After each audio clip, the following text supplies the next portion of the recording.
বাসে উঠে বসতে না বসতেই পাশের সিটে একটা সুন্দরী মেয়ে বলে উঠলো, ও মাই গড, আপনি এত সুন্দর কেন? আমার গায়ে হাত দিয়ে বলল, আপনার বডি এত সুন্দর কেন? নিশ্চয়ই জিম করেন। জীবনে আব্বা আম্মা আমাকে কালাচাঁদ ছাড়া ডাকে নাই, গার্লফ্রেন্ড আদর করে কালু ডাকে, কিন্তু আজ এই বাসে এই মেয়ে আমার মধ্যে এমন কি দেখে সুন্দর বলল, বুঝতে পারলাম না। মনে মনে লজ্জা পাচ্ছিলাম। একটু পর মেয়েটা আমার পাশে বসা ছেলেটাকে বলল, এই যে ভাই, আপনি উঠুন, আমি এই ভাইয়ের পাশে বসতে চাই, আপনি আমার সিটে বসুন।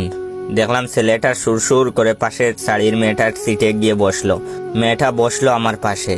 খেয়াল করে দেখলাম মেয়েটা বেশ সুন্দর। কয়েকদিন আগে টিভির বিজ্ঞাপন দেখে একটা ফেস ওয়াশ কিনেছিলাম। বিজ্ঞাপনে বলা ছিল এই ফেস ওয়াশ 4 সপ্তাহ মাঝখানে ত্বক হবে উজ্জ্বল ও চকচকে, কিন্তু 2 সপ্তাহ যে কাজে দিবে এটা ভাবিনি।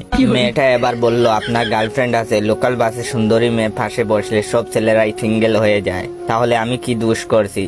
তাই মেয়েটাকে বললাম, জি না, আমি সিঙ্গেল। মেয়েটা এবার সরাসরি বলল, প্রেম করবেন আমার সাথে? মেয়েটার কথা শুনেই মনের মধ্যে জেমস ভাইয়ের জাকানাকা দেহ দুলানা গানটা বেজে উঠলো। সারা জীবন গার্লস স্কুলের পাশে দাঁড়িয়ে থেকেও মেয়ে পটাতে পারিনি। যে মেয়েকে প্রেমের প্রস্তাব দিয়েছি সেই মেয়ে বলেছে, আয়নায় নিজের চেহারা দেখছস? এক মেয়ে তো বলেই দিয়েছে, কয়লা আর আপনার চেহারার মধ্যে কোনো পার্থক্য নাই, দুইটাই কালা। ইস, যদি পাশে বসা সুন্দরী মেয়েটার কথা ভিডিও করে ওদের দেখাতে পারতাম। মেয়েটার উত্তর দিতে যাব, তার মধ্যে আরেকটা মেয়ে পাশে এসে দাঁড়ালো।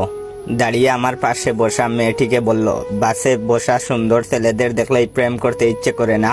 এই ছেলেকে আমার পছন্দ হয়েছে, তুই অন্য কাউকে দেখ। দেখলাম আমার পাশে বসা মেয়েটি উঠে চলে গেলে। এবার যে মেয়েটা এলো সে আরো সুন্দরী দেখতে। আমি তাড়াতাড়ি ফোন বের করে সামনের ক্যামেরায় নিজের চেহারা দেখে নিলাম। সত্যি এটা আমি নাকি অন্য কেউ? নিজেকে রেস্ট্রির সালমান খান মনে হচ্ছিল, শুধু চশমাটা নাই। বাসায় বলে সানগ্লাস ফেলে এসেছি বলে নিজের উপর রাগ হচ্ছিল। এটা ছিল ভিডিওর প্রথম পার্ট। দ্বিতীয় পার্ট দেখতে অবশ্যই আমার এই ভিডিওটা আপনার 10 জন বন্ধুকে শেয়ার করবেন। এই ভিডিওতে 10,000 লাইক এবং 500 কমেন্ট হলে আমি সেকেন্ড পার্ট নিয়ে আসবো। ধন্যবাদ।